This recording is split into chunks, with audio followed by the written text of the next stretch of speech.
Bienvenidos a Saber Rural.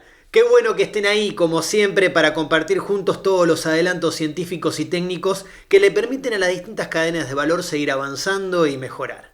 Y para comenzar este programa les proponemos hablar de producción agropecuaria integrada, ganadería más agricultura para hacer frente a las malezas resistentes. Con la expansión de la agricultura de las últimas décadas, la producción agropecuaria en Argentina registró una conversión de sus sistemas hacia la intensificación.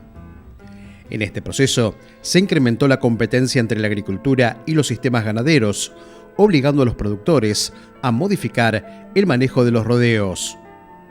Pasada la ola de agriculturización y en la búsqueda de la mejora de la eficiencia, se está manifestando una vuelta a esquemas que integren a la agricultura con la ganadería. Todos sabemos las transformaciones que ha tenido la producción agropecuaria en nuestro país. Zonas que en un momento fueron mixtas, de golpe se empezaron a volcar la llamada agriculturización, ¿sí? Que de la mano de varias cosas, varios factores, bueno, siembra directa de glifosato, ¿no? Por supuesto tuvieron mucho que ver en eso. También tiene que ver la coyuntura, ¿no? Porque cuando uno se pone a mirar el tema de los números de la agricultura en su momento y de la ganadería, eran números distintos.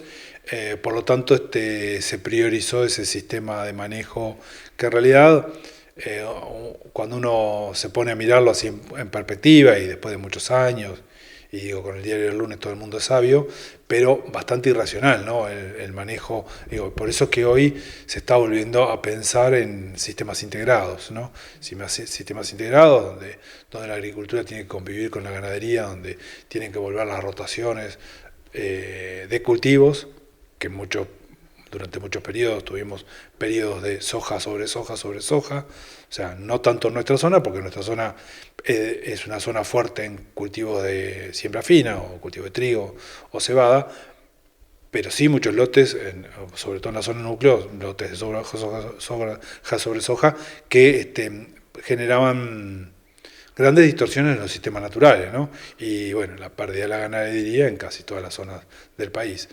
Los productores ganaderos durante mucho tiempo estaban al límite del quebranto, ¿sí? con las producciones. Entonces muchos arrendaban o sembraban sus propios campos o lo arrendaban a los pules o a los chacareros para sacar una renta adicional. Entonces, por supuesto, eso estuvo atado a una coyuntura. Si hoy uno lo mira con el precio hoy de la carne, el precio de la agricultura, hoy dice, bueno, hoy la ganadería por ahí está mejor posicionada que la agricultura, sobre todo cuando hablamos en campos arrendados y en zonas marginales o en zonas con limitantes como la que tenemos nosotros. Hoy arrendar un campo para hacer cultivo de trigo, para hacer cultivo de cultivos finos hoy en día, y para hacer soja también, o maíz, la verdad es que no sabes dónde está el negocio. Digo, cuando vos te pones a pensar dónde está el negocio, porque no hay rentabilidad que se vea. Digo, la inflación, hay un montón de cosas que está metida en el medio. La inflación que tapaba todas las ineficiencias, que también es un factor importante. Hoy en día, si no ganás plata produciendo, o sea, hoy la eficiencia es la base de poder ganar plata, ¿sí?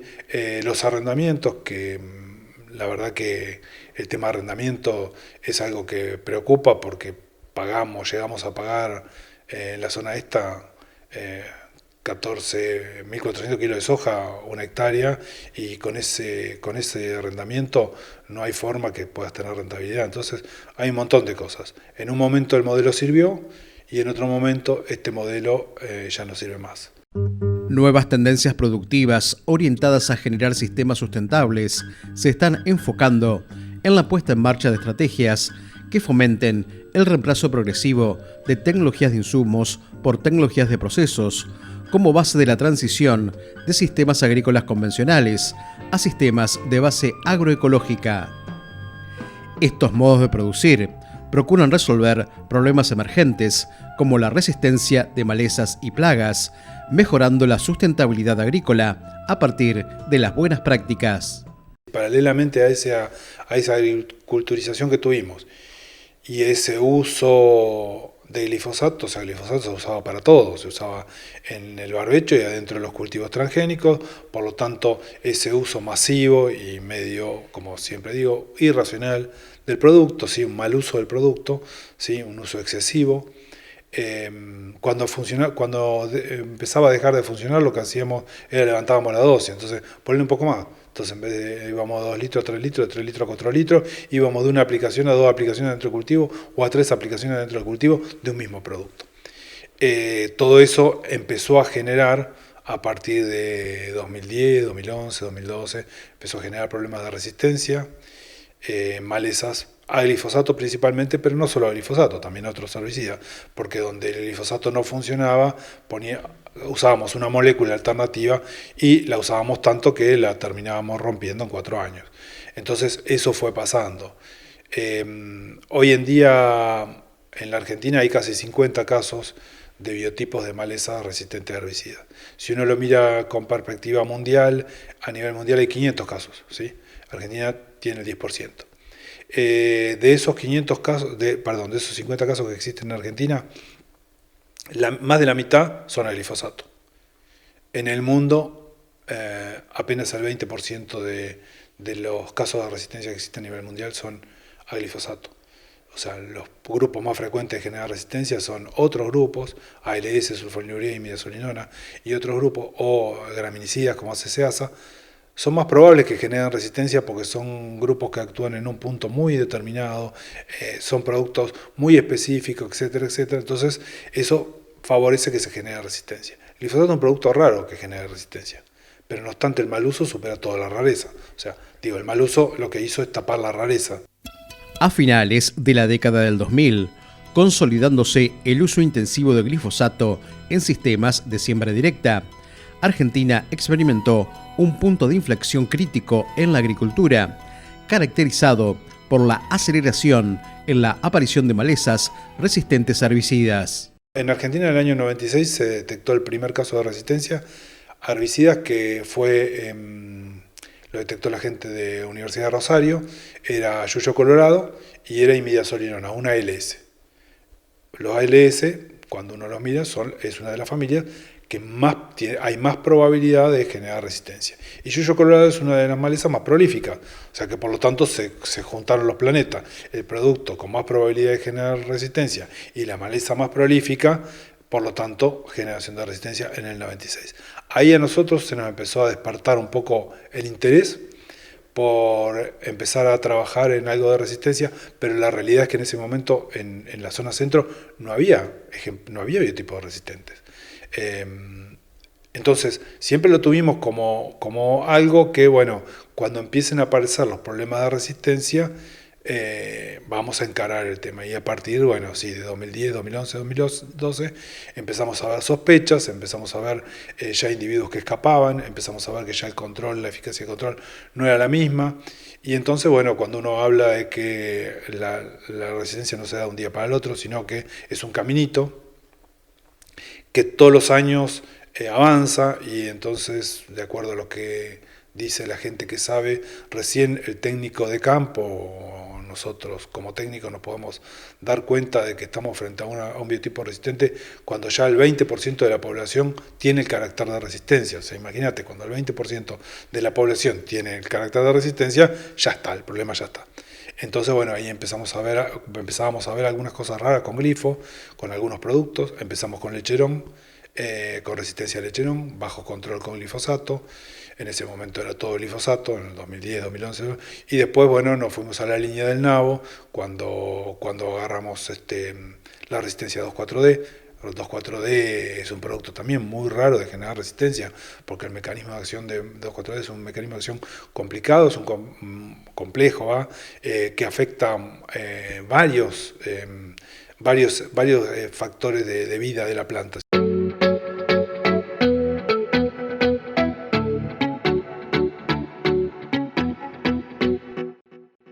Acabamos de ver cómo hacer frente a las malezas resistentes con tecnologías de manejo y queremos agradecerle a los referentes de la Facultad de Agronomía de la UNICEN por su constante aporte en conocimientos sobre este y otros temas. Y a ustedes que nos acompañan les proponemos hacer una breve pausa. No se vayan porque en nuestro próximo bloque les vamos a contar cómo se puede mejorar el engorde de los cerdos.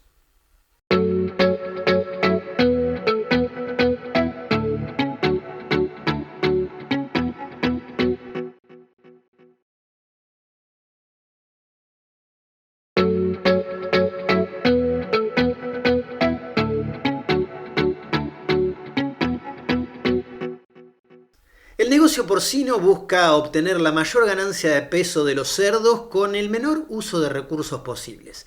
Y en este segmento de Saber Rural, referentes de Betifarma nos cuentan cómo hacerlo. Dado que el alimento es uno de los factores determinantes en la estructura de costos de la producción porcina y su correcta administración es un punto clave, la conversión es uno de los indicadores de mayor importancia y la etapa de engorde, la síntesis del proceso. El costo, de alimentación es el 65-70% del costo de producción. Dentro de ese costo, el engorde también implica un 70% de ese costo de alimentación. O sea, si bien el engorde uno dice son dietas más económicas, la gran cantidad de alimentos que consume un capón lleva a que el costo se incremente. O sea, hoy en la recría, por ejemplo, el lechoncito come 36 kilos de un alimento caro, que es el 25% del costo.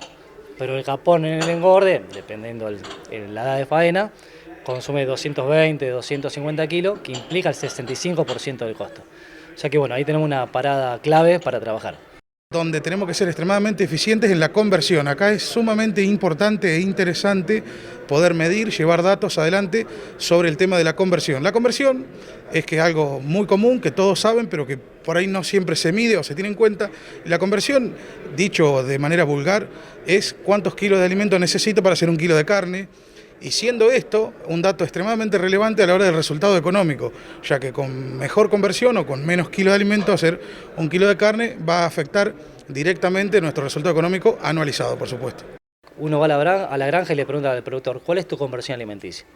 Lo tiene que saber de memoria, es un dato clave que reúne, justamente consumo del cerdo con la ganancia diaria de ese cerdo.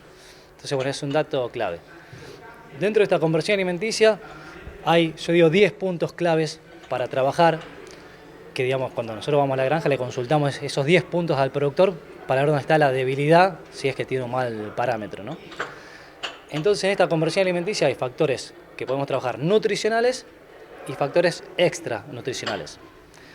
Dentro de los factores nutricionales lo principal son las materias primas, o sea, saber con qué materias primas trabajamos.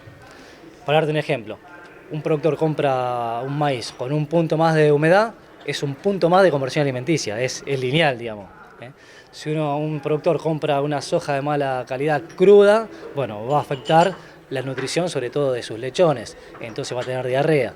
Entonces las materias primas, si nosotros tenemos una materia prima de mala calidad, ya vamos a tener un alimento de mala calidad.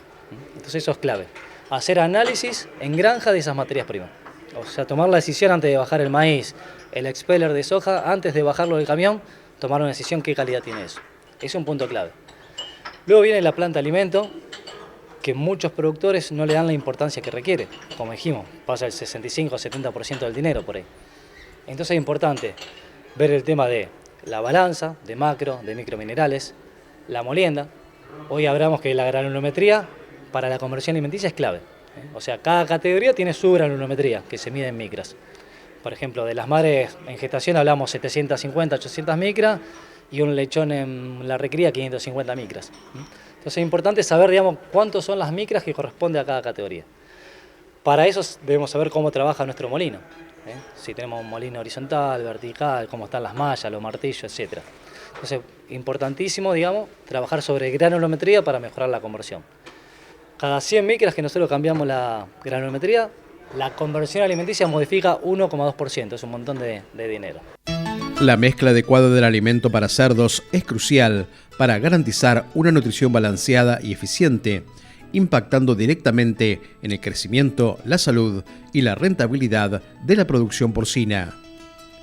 Una buena mezcla asegura que cada cerdo reciba la cantidad correcta de nutrientes en cada porción, optimizando el uso de los recursos y mejorando los resultados productivos. Si la mezcladora no tiene el tiempo necesario de mezclado, va a haber un mal alimento. Eso nosotros hacemos pruebas de mezclados periódicamente y lo medimos con coeficiente de variación. Mientras más variación hay, peor el mezclado. Mientras peor el mezclado, dispersión en los animales, menos ganancia diaria, peor conversión. Así que hay otro punto clave.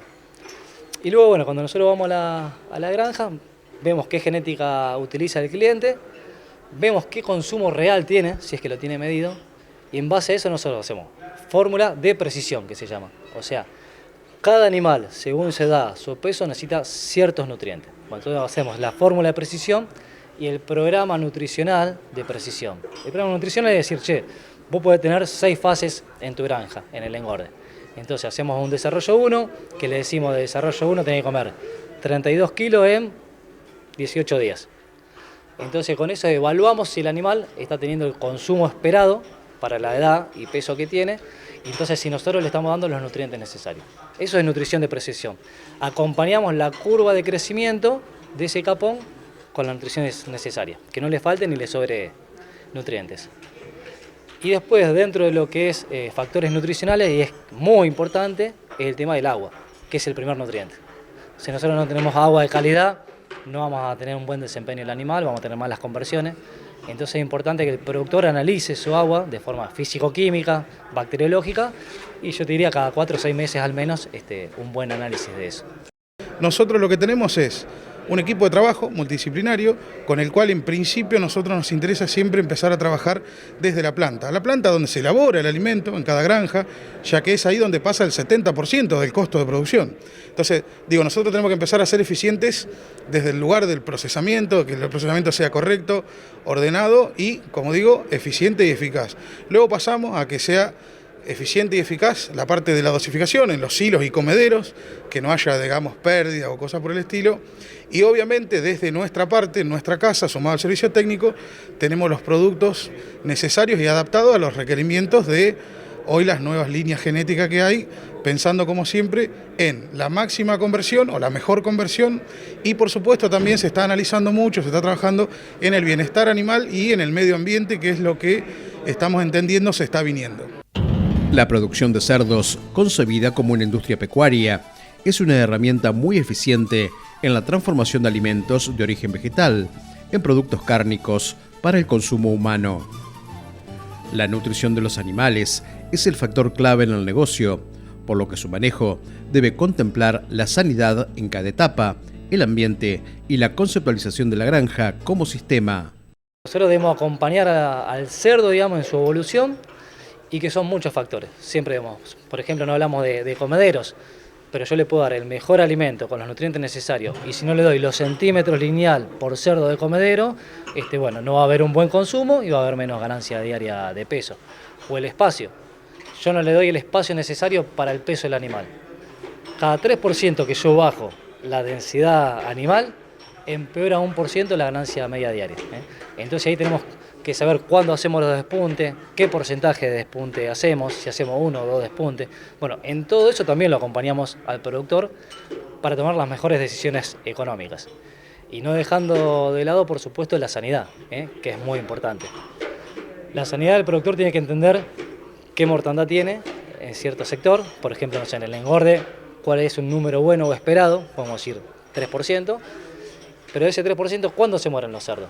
Si se mueren en desarrollo 1, se mueren en terminador 4. Pues si se mueren al principio, es malo, pero comieron 35 kilos de alimento. Si se mueren al final, se comieron 250 kilos de alimento. O sea, por cada 1% de mortandad tardía, la conversión empeora en 0,06. O sea que son todos datos importantes que van sumando a la conversión alimenticia. Bueno, nosotros como técnicos, cuando vamos a la granja, miramos todos estos puntos, los englobamos y decimos, estamos parados acá, queremos venir acá, queremos mejorar la conversión alimenticia.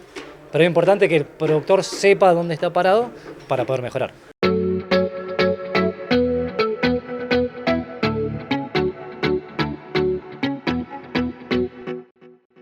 Los invitamos ahora a hacer una breve pausa. No se vayan porque enseguida volvemos con mucho más Saber Rural.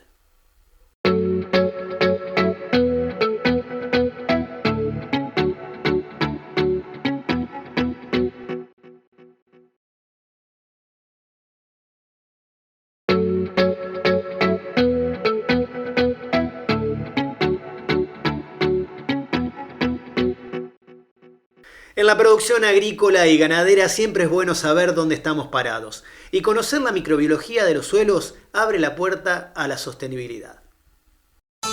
Las rizobacterias son bacterias que viven en la rizósfera, la zona del suelo que rodea las raíces de las plantas, y que pueden tener un efecto beneficioso en el crecimiento y la salud de las plantas. Se consideran promotoras del crecimiento vegetal y pueden ser utilizadas como biofertilizantes o biopesticidas en la agricultura. Las rizobacterias promotoras de crecimiento son microorganismos que se asocian íntimamente con las plantas, viven en asociación directa, mayoritariamente en el entorno de la rizósfera, por eso reciben el nombre de rizoféricas, aunque hay otras que viven en la parte aérea asociadas con la planta, que tienen mecanismos por los que promueven el crecimiento de las plantas o las protegen ante la presencia del ataque de patógenos, las ayudan a sobrellevar condiciones desfavorables de estrés abiótico, por ejemplo, pero en general se diferencian de otras bacterias en que poseen mecanismos que permiten que mejoren el crecimiento de las plantas. Cuando hablamos de cultivo eso tiene una importancia mayor y viven en interacción con ellas. En el suelo existe una cantidad de factores bióticos y abióticos que ayudan a la planta a crecer. La parte química es la parte abiótica, que son los nutrientes que la planta utiliza, pero en el ambiente está la interacción con los microorganismos, que son los que realmente intervienen en la transformación de la materia orgánica. Y en ese contexto, la rizosfera es un ambiente en el cual pueden vivir las bacterias y hay siempre un mayor número que en relación al suelo que no es rizoférico. Entonces ahí se establece una interconexión entre la parte viva de los microorganismos y la planta. Estudios realizados por investigadores de universidades argentinas, brasileñas y del INTA permitieron clasificar una bacteria denominada Azospirillum argentinense, de gran utilidad en la producción de inoculantes en el país. Se trata de una rizobacteria promotora del crecimiento vegetal que contribuye al desarrollo de cultivos extensivos.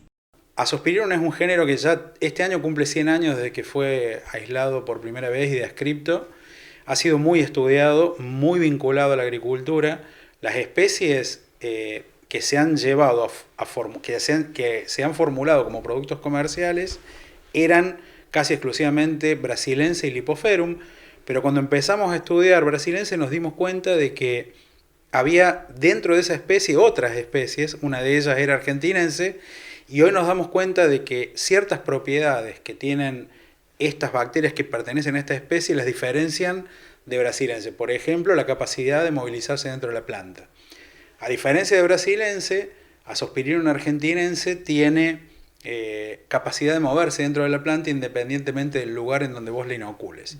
Por eso, por ejemplo, si vos pensás en una estrategia de tratamiento foliar o inoculación foliar, la bacteria vos la podés aplicar sobre las hojas, puede colonizar el tejido aéreo y luego movilizarse por el interior de la planta para ocupar otros tejidos. En el caso de Brasilense, esa movilidad es un poco más limitada. Hay otras características que la diferencian, al ser especies distintas tienen información genética diferente, el comportamiento es diferente, pero a nivel del rendimiento o su interacción con las plantas, digamos que tienen ciertos mecanismos que las harían más, podríamos decir, eficientes en condiciones no óptimas para la planta. O sea, son capaces de ayudar a la planta de manera más importante que en el caso de otras especies descriptas. Había que tener cepas nativas y se contaba con cepas, digamos, de Brasil y de colección, y al incorporar unas cepas, poder aislarlas con un medio de cultivo específico que se desarrolló en el INTA, el Azospirillum pudo aislarse todas cepas locales y de distintas zonas agroecológicas. Y entonces el rendimiento fundamentalmente ayuda a que la planta pueda crecer, digamos,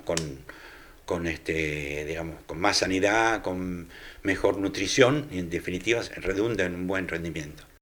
Cumple con la lógica de que fue aislada de suelos agrícolas de nuestro país, o sea, por definición es un microorganismo nativo, es cordobés, fue aislada en Marco Juárez y obviamente toda práctica agrícola tiene un nivel de intervención del sistema, o sea, poner una planta cambia la naturaleza del suelo, la naturaleza química, física y biológica.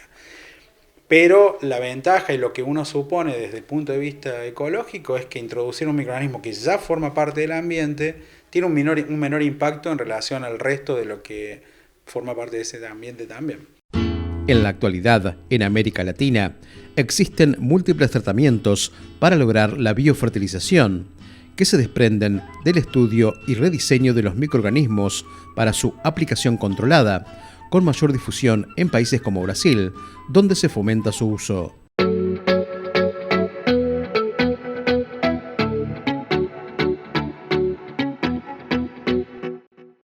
Amigos del campo, de esta manera llegamos al final de este programa. Muchísimas gracias por habernos acompañado una vez más. Nos vamos hasta dentro de 7 días, cuando los estaremos esperando para compartir nuevamente junto a ustedes mucho más saber rural.